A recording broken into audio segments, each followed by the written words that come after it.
This is ZNS Total Sports, brought to you by Fourth Terrace Diagnostic Center.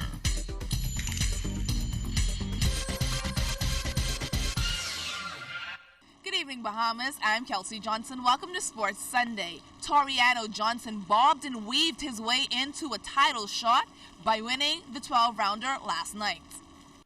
A lot of folks know me as more of a bulldog kind of fighter. But over the recent months, training on Michaela and the special eye of my new coach, Alan Jones, he had taught me how to use, various tactics, not all the time I have to come with that bulldog kind of mentality of boxing style. So he used a little bit of finesse. When I had knocked, him down, we realized that he kept on getting up. So we understood that, okay, this guy, he's not going to go away. So what we simply just got to do, just clean it up and just box him. And I think that's what I did very well. Really, I can't recall any terrible moment. I can tell you this much. I had enjoyed every single round, the fourth and the fifth round, including on the judges' scorecard, I had won every single round by a large margin. And, with those rounds, it was during the third round when we had decided to switch it up a little bit. After the knockdown, we decided, okay, let's do a little bit of boxing. The plan was not initially to knock him out. We really wanted to go the distance, but we wanted to show, the new boxing style, the new Toriano. And we did a good job in doing that.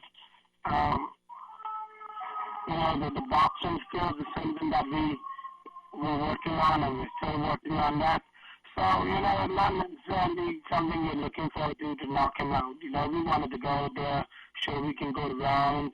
Executives in the New Providence Softball Association met and finally decided on what they will do if the rain doesn't hold up during their championship series. We did have a wet Saturday, and that canceled the first game of the New Providence Softball Association's Colin Tropino's championships. We do expect to start the championship now on Tuesday, which is the 20th of October. The expectation is it should have been a 4-7 series, and we may put to the managers and coaches on Monday to have a 3-5, which may be the best interest of getting ready for the round robin tournament in case it goes more than 4 games. And so right now we're looking at Tuesday, Wednesday, Thursday, possibly Friday and Saturday, and then we'll probably have to go on Monday and Tuesday of next week if they don't decide 3-5.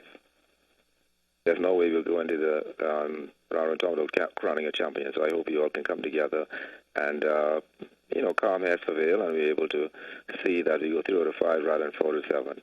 Well, I will hope they will look at it as something that will give them an opportunity to rest before the round robin tournament. The Bahamas Softball Federation Round Robin Tournament is scheduled for the end of the month, right here in the capital.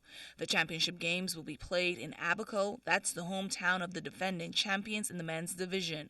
However, if you let Romel Fish-Knowles tell the story, here's what he'll say. Well, I think these championships are going to be very special. I think in the men's division, it could go either way. 5 teams from Abaco to Exuma to from Abaco to Eleuthera, New Providence, Grand Bahama, Andros. I think the championship is wide open, both the men and ladies. So it's going to be a very exciting weekend of softball, and I think this is going to be one of the most competitive championships.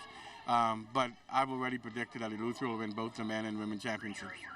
I'm a little biased. Softball, we brag about being the home of softball, and that's something that we take personal. We're very proud people. And Abaco has held it for the last 2 years, and then Haziel got biggity, so now we have to go back and take our things. And as you know, the Jensen and the Spanish Bell teams have been progressing every year. I think we lost out by 1 or 2 runs last year.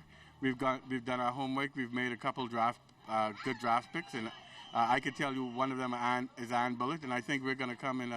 We're going to be very competitive and win this championship. Coach Trevor Grant might have a hard time cutting his team after watching them play in the Donald Davis Royals preseason tournament. I like how they're looking because that's where I can decide who I'm going to put on the team and who I'm going to cut off the team. So this is a preseason tournament. Although this is volleyball time, this is a preseason tournament. All coaches look forward to seeing what they have for the year and seeing how to cut the team down. And this helping me out tremendously. My hats is off to Arnold Davis family, what decided to bring this tournament. And my hats is off to Mr. Hanna and Ms. Brown. The strengths and weaknesses of this team, what would you say? Well, the strength of my team is my big man. The weakness is trying to get my guards to start thinking basketball. The Mario Ford Baseball Camp is designed to help young players in the inner community with their skills. Coaches are working feverishly to instill the proper techniques into the players. We teach them the basics. You see, we teach them the proper way to throw the ball.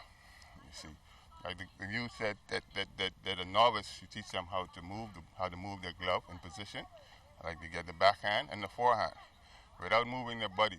The coach is throwing the ball, so you're throwing well. You say you get them from step 1 to step 2. You got to teach them basic first, and then you progress. And that will do it for sports. Once again, I'm Kelsey Johnson. Stay tuned to check on weather is next.